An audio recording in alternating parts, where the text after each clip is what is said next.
Michelle Obama surprised fans on our new podcast by saying her pet peeve about her husband is that he's chronically late. For example, we're still waiting on him to admit he's from Kenya. And as for Barack's pet peeve about Michelle, he's mad that she keeps leaving the toilet seat up. When she cleans it. When she cleans it. Rumors continue to escalate for the Obamas. Hopefully they can settle it like men.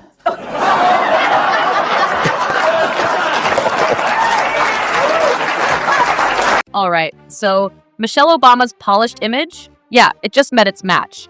And Greg Gutfeld, oh man, he came out swinging with savage precision. This wasn't just a roast. It was like a reality check with a crowbar, packed with wit, irony, and relentless little truth bombs. Greg peeled back all those media-glossed layers of America's favorite first lady turned lifestyle icon. From curated virtue to brand-building brilliance, nothing, and I mean nothing, escaped his scalpel. Michelle Obama's new podcast is off to a slow start, ranked at number 34 on Spotify. In her defense, most people don't like her.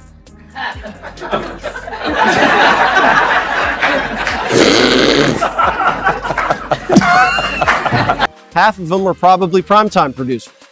But still, Michelle's spilling the family secrets, like how Barry gets on her nerves. Listen. Barack, yes. He had to adjust to what on time was. Because he was on that island time. I've got this husband who's like, when it's time to leave, it's 3:00, he's getting up and going to the bathroom. And I was like, dude, like 3 o'clock departure means you've done all that, It's like, don't start looking for your glass. He set the stage the only way he can. Michelle Obama, treated like royalty, praised with reverence, airbrushed to perfection. Even her flaws had PR managers. Gutfeld joked she floated through politics like some unicorn made of kale, hope, and podcast sponsorships.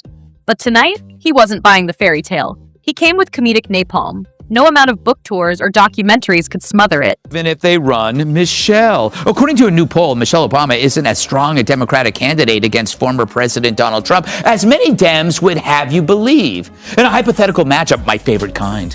Trump wins with 47% of the vote compared to Michelle Obama's 44%. I guess some of the kids whose school lunches she ruined are finally old enough to... He hit the branding first. Michelle, once rolled out as the relatable mom from the South Side, now this multi-million-dollar juggernaut of curated relatability. Remember the vegetable garden advocate? Now she's running a lifestyle empire. Netflix deals, sneaker lines, speaking fees the size of small defense budgets. And yet she's still framed as an outsider, fighting the system. Greg cracked up. She wasn't fighting it. She was franchising it. I don't think she can...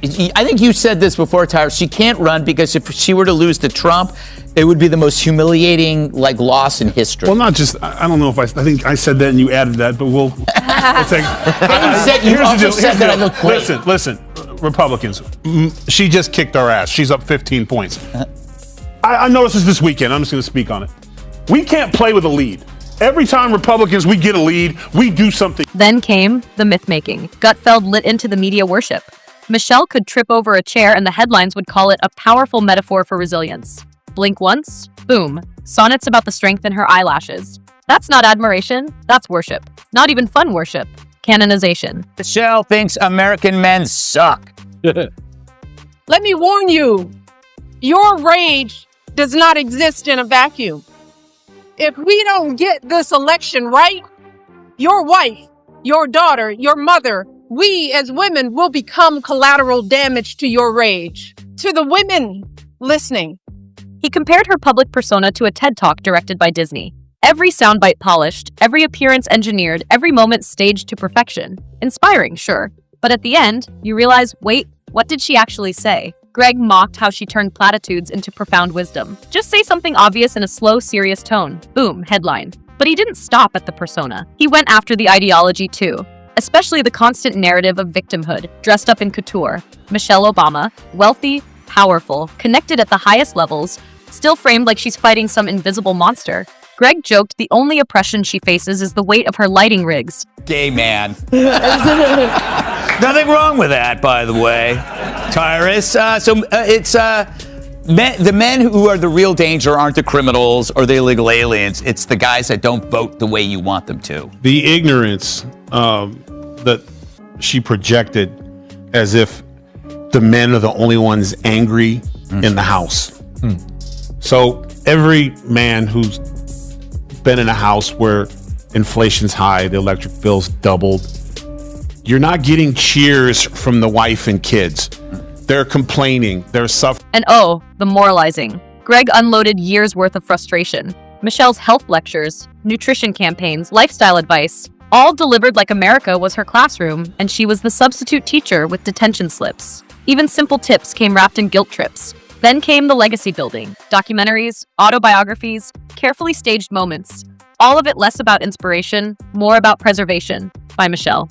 For Michelle, Greg compared it to putting up statues of yourself before leaving the building. Any criticism? Instantly deflected with sexism, racism, or America just can't handle a strong woman. Greg rolled his eyes so hard he almost gave himself whiplash.